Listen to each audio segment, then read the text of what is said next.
All right, the push through shuffle. I'm probably going to repeat some things you've already heard. And I guess I'll show you my way of doing it.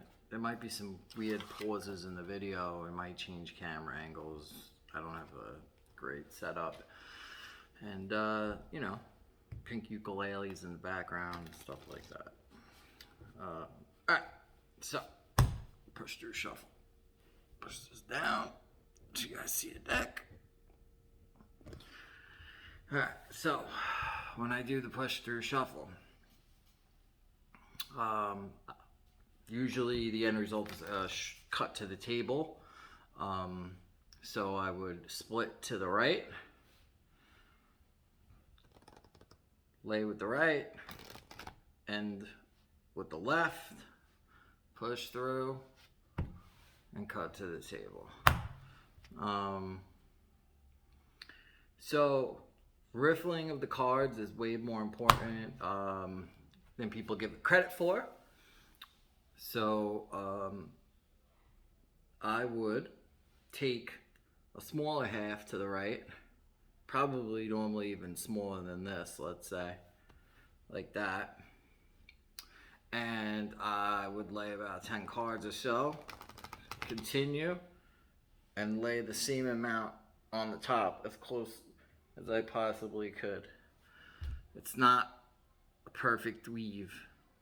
Too fine a weave makes it harder to push the cards through. And then,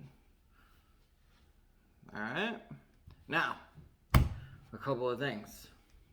What you don't want to do when pushing the cards together is the square up before the square up, so to speak, which just gives away that you're doing a push through shuffle, right? So let's just say you push them together and then we're stopping like this and then continuing to push. You don't want to do that, right? At least not like that. So, you know, the two biggest things you have with the push through is either smooth technique or speed, or both. And stopping your push through to make your cards look good and then pushing through is obviously a mistake. And no matter how good you make it look, like even if you try to pull off one of these and then continue to push through, and I messed up that push through, but the whole thing doesn't look right. You want a smooth, continuous motion, right? No matter which way you go. And I'm gonna make mistakes here, so because I'm trying to talk and do this, but make sure that is a big tell.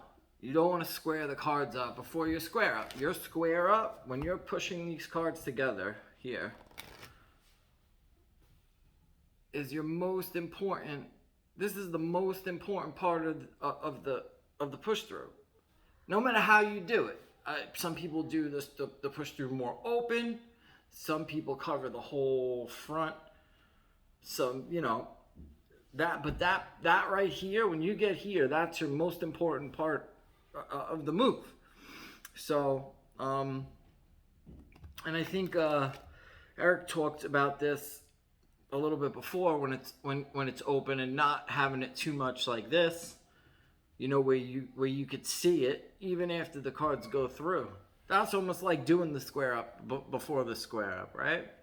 And there's only so many ways you could go when the cards are being pushed through. You're gonna like sort of get like that angle and then go all the way through, right? Or you're gonna fully where it almost looks like a V, right? Some people even do it this way, but don't do it that way, please. The other thing I wanted to talk about that I don't think was spoken about, and I don't know if you're going to be able, I'm going to try and get you to see this better, right? Which is the whole riffle separation of cards, and I'll show you where bordered decks actually look better than borderless decks in a gambling move. Right? So the cards together, push through, let's say, right? And when you're ready to cut, you don't want to cut the deck like this, right? You don't want to cut the deck and then just even like this, right? You want to cut the deck. Sorry. You want to cut the deck right up against this finger, right? So you don't want to see this riffle separation. You don't want to see that when you're doing that, right? You need to look, it needs to look like the cards are coming straight off the top, like an actual cut, as much as we can make it look like that, right? And I'm squaring up before the square up there, but I want to make sure you see it, right? Right along that middle finger that you're holding the deck with.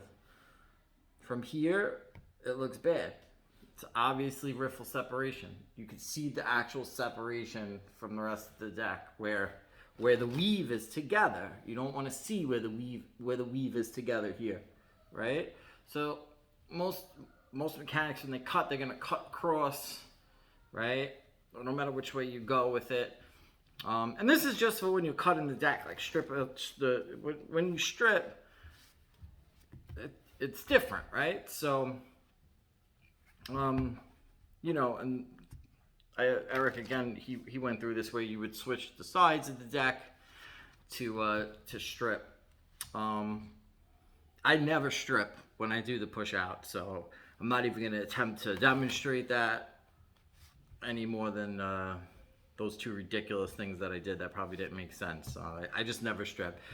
You should always be doing something afterwards, right? Either you're going to split the deck, right? After you do the push through, split it, or cut it like we've gone over, or strip it, right? Strip it, cut it, whatever you're going to do. So yeah, so that's pretty important too, the riffle separation. You know, the move isn't over. The most important part of the move is over already, right? But the move isn't over yet. Not until you finish with that SCS, right? The split, cut, or strip, whatever it is. Now, with the borderless deck, right? If you're going to do that,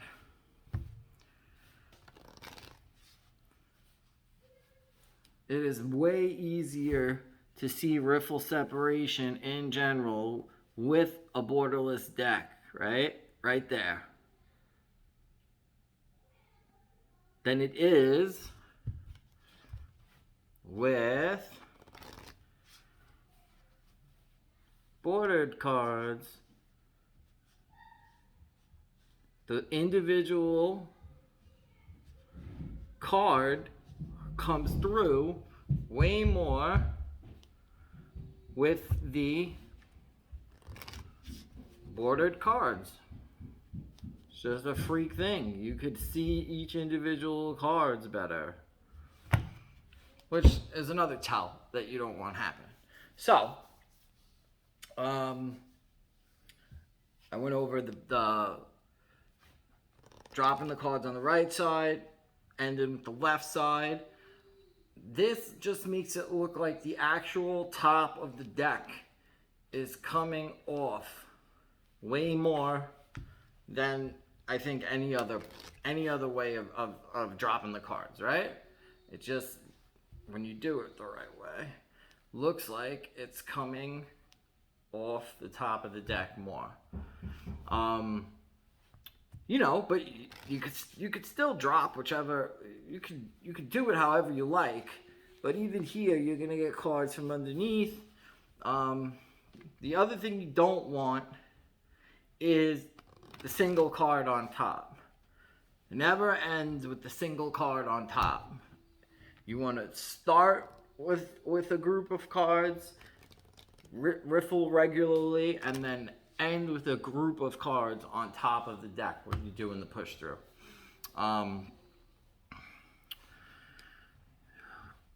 Yeah, let me collect my thoughts here.